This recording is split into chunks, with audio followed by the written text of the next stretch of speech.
the Ukrainian army has slightly changed its tactics due to the fact that it simply cannot suppress the people's militia of the DPR and the Russian Federation forces.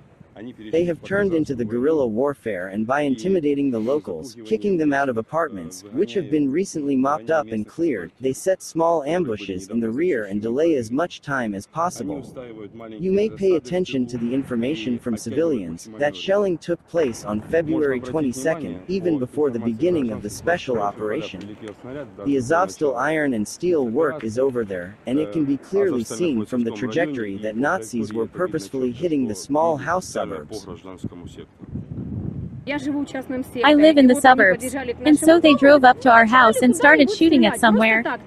Just like that, no troops were there, neither Russian army, nor DPR, no one was there, but for some reason they just needed to shoot at these houses, to create the appearance that someone was there, that someone had positions inside them. 3 9-story buildings, out of military, there were just civilians, children, elderly and disabled people. And they just drove up to it, and just like that, people were all in the basements at that time. It was about 130 people in every house. And the Nazis were just standing here and shooting. They were hitting the shaft so that all the houses would start burning. They mocked and just burned us.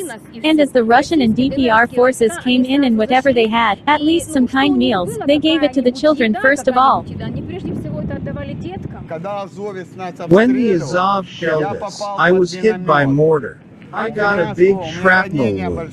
The Ukrainians were pushing us out. When the Azov came, they kicked everyone out. We have been staying without water for 3 weeks. When the DPR troops came, they provided us with water. We buried 28 people who were frozen. The Ukrainians were the ones who shelled us. Not Russia, but they shelled us. And the Azov said they would leave Mariupol in ruins. This is how it turned out. The fucking president was told, "Bastard, come here." But that asshole came once the day before the war, and that's it. I don't know what he's got here. Let him have a look.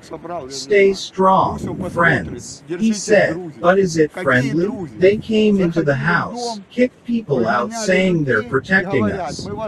We're threatened at gunpoint. The real Azov. These are Nazis. They tortured us for 8 years before. Now they want to fake that they are defending Ukraine. Which Ukraine? They are buried together, mother and her son. The son was killed by Glock and the mother's legs were torn off. She bled to death. No electricity, no communication. Can you imagine it? No fire engines. Everything is on fire. We don't know what to do. Do you understand? No water. The sewer is down. I bought this in Sevastopol when I was there. I hope that one day we would have it all.